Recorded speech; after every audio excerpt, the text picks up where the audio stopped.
nursing care needs for neurodegenerative dementia? Say that again. I'm sorry, I didn't understand the Sure. question. Please suggest few nursing care needs for neurodegenerative dementia. Nursing needs for neurodementia? Yes, What do you mean by nursing needs? nursing care I mean, needs. what the care needs? Yes. So they've already got dementia. That's correct? Yes. Okay. One of the biggest suggestions I have, especially coming as a spiritual being these days, is honestly when we can connect with our heart first.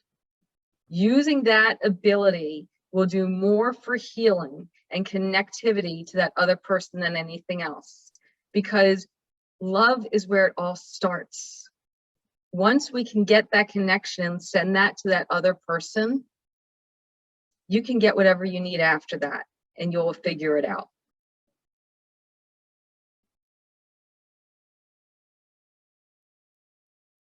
For your answer.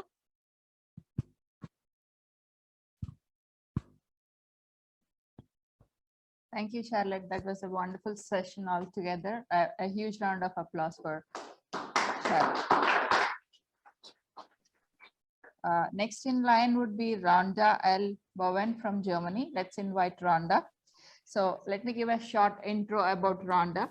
Rhonda is a communication guide with over 30 years of experience in communicating across cultures, negotiation, facilitation, and support teams. She offers a wide range of programs and services, from individual and team coaching to negotiation seminars and online and offline facilitation for corporation and organizations.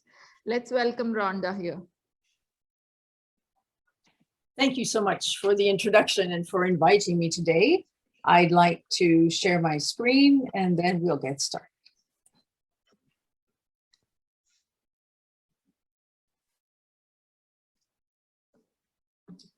So I don't come from a nursing background as Charlotte does, but I do come from a background in which you can see what's going on with people by what they're doing in the way they interact with each other. And I work with people in large organizations, and they often work in what we call a matrix. So they work in certain groups, but they also have to work with people in other groups.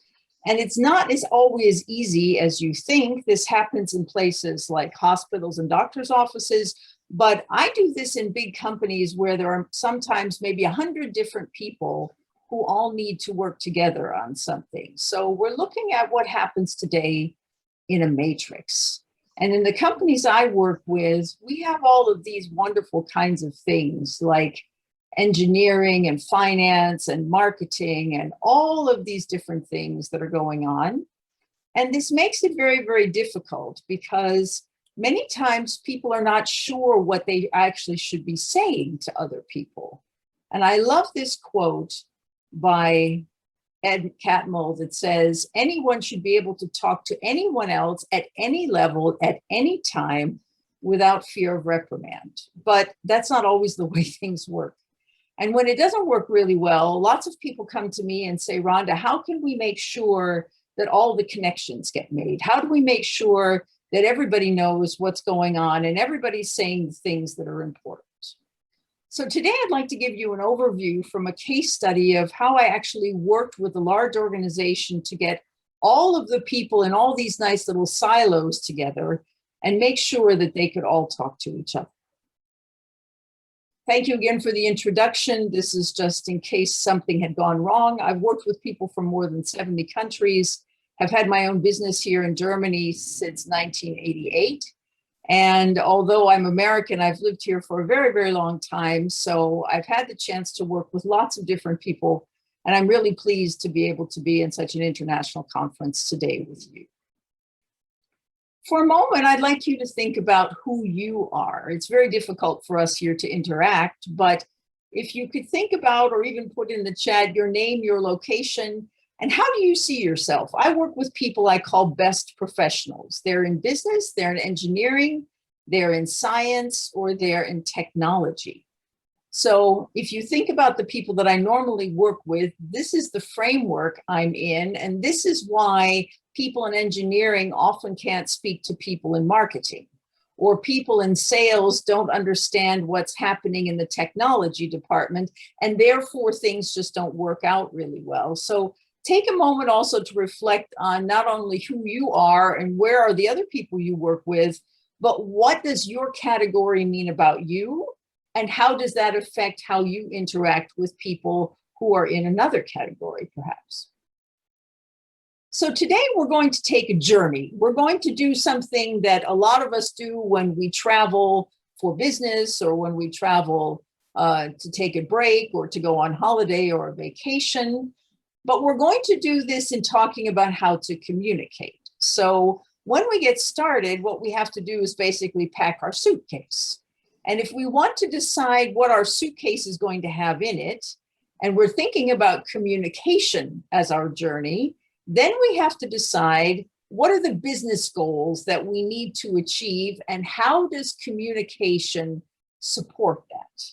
If you're in a situation where you can sit in front of a computer all day and think on your own and write down the things that are important to you, you don't have to worry so much about communication. But I think most of us today, especially in this pandemic time, have learned that we need to be in contact with others, but that's not always so easy. Or people from different groups are in different locations, or the client lives in and works in a different place than our office is. We have so many of these things where we have to actually figure out at the beginning, what can we achieve and how do we actually want to be doing that?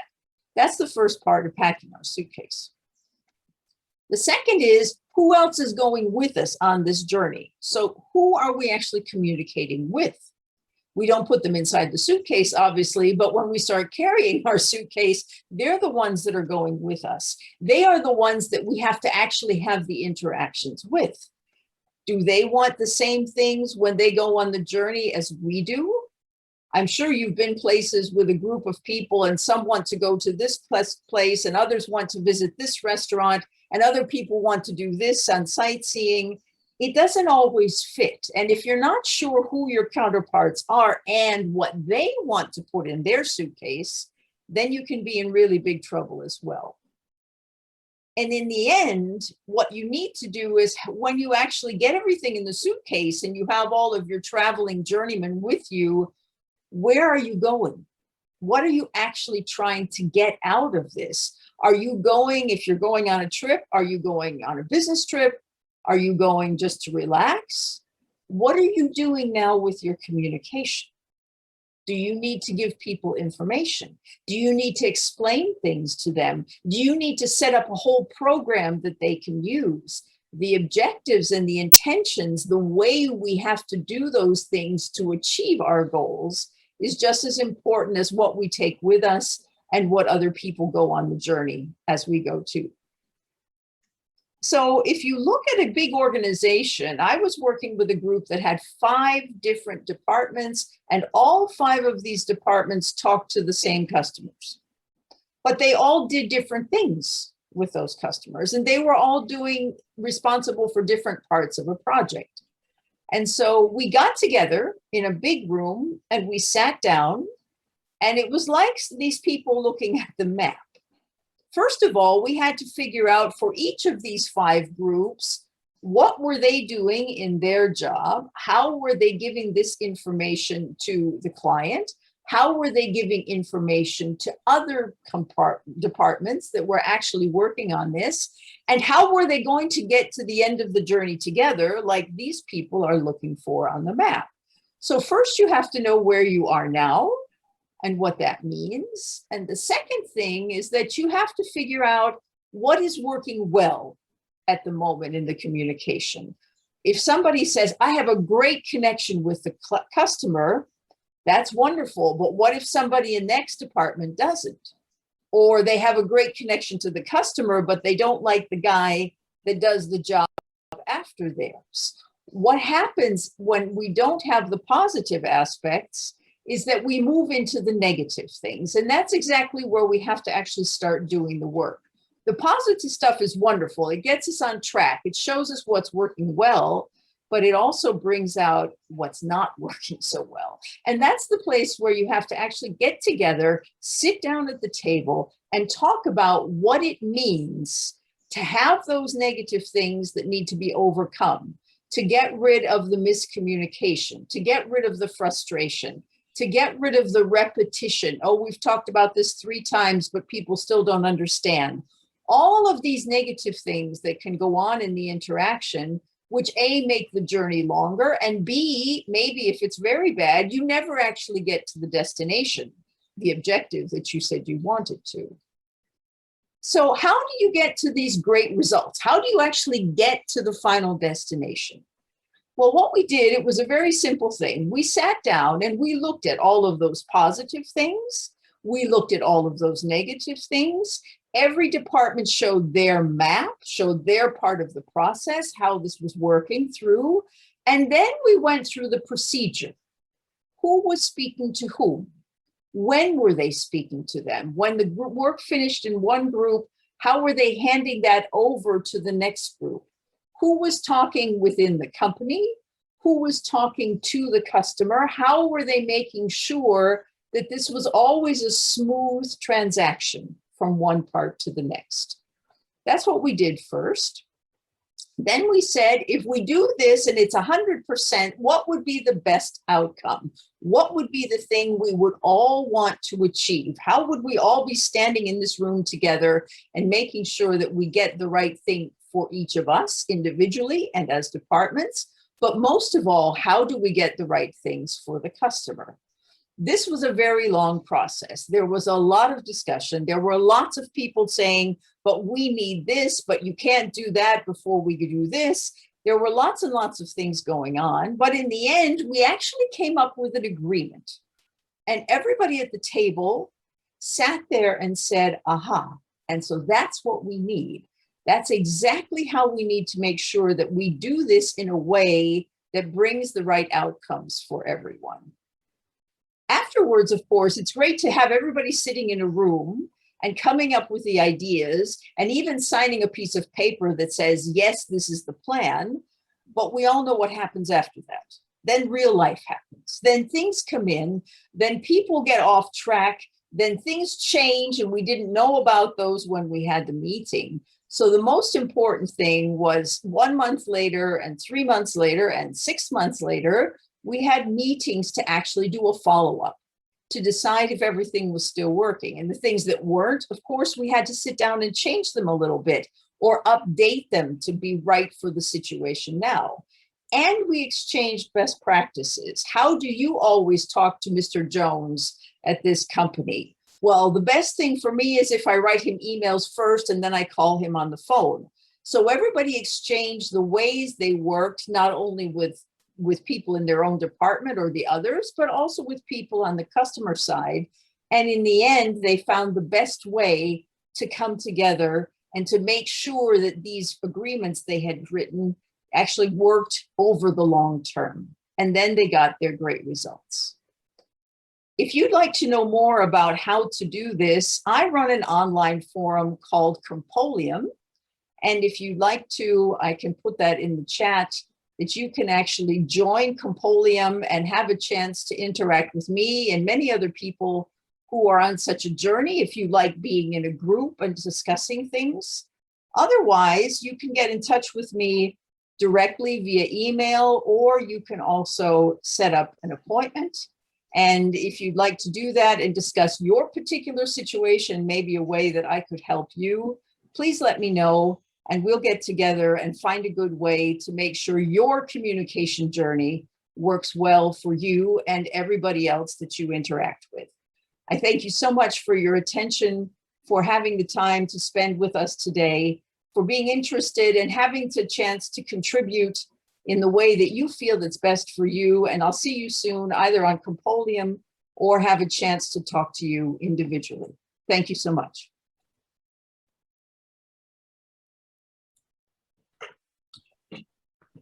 Thank you, Rhonda. That was a superb speech altogether. So a huge round of applause for Rhonda. Thank you very much. So Priyanka will be asking a few questions for you. Mhm. Hi, Rhonda. Thank you for joining us today. Yes, we are going here with the question section. What are the major drawbacks in organizational communication in terms of productivity and performance? Okay, that's a very good question. As we mentioned in the slides, you can see that productivity has to be really defined before it starts. You can have people sitting there and doing lots of things, but if the coordination is not there among the different groups inside the matrix, you have the problem that everybody's doing something, but it's not productive as a unit. So setting it up ahead of time is, for me, the most important thing to make sure that people are productive. And of course, if you're being productive and you see what you're doing as part of the big whole, then you understand whether your performance is really adding to the equation or not. Oh, that was a great explanation, Rhonda. We have one more question from our side. How important is motivational communication in terms of efficiency and effectiveness of a project? That's very, very good. Efficiency and effectiveness are two of my big words in life. I always say there's no sense in connecting with other people and communicating if everybody is wasting people's time or you're not achieving what it is that you both set out to achieve. So the whole point is there are people who are very much inner motivated. They want to do something because they know it's the right thing for them. They're very ambitious. They want to do things for themselves. There are lots of people, though, who are motivated by things from the outside. And if those people are working with you and they're expecting you to give them input, to share things with them, to support them when they're having problems, if that doesn't work well, then those people are definitely not going to be effective because they're missing something that they need on the one hand. And of course, if it takes too long or things have to be repeated or done again and again, then of course it's also not efficient. So it's important to understand who needs what kind of motivation and to make sure that everybody gets motivation in the way that's best for them, because that adds to the total outcome at the end. Oh, that was a perfect and an effective answer from your side, Rhonda. Thank you. Thank you so much. So that's Rhonda, please. A big round of applause for her. Thank you for joining us, Rhonda, and we wish you all you. the very best for your future. Thank you So, very much. Thank you. Next in line, I would call upon Mrs. Priya Tandon from USA. So I will give you a short intro about Priya. Priya Tandon, before founding Exonium in April 2021, she has spent over a decade working at Deloitte in strategic management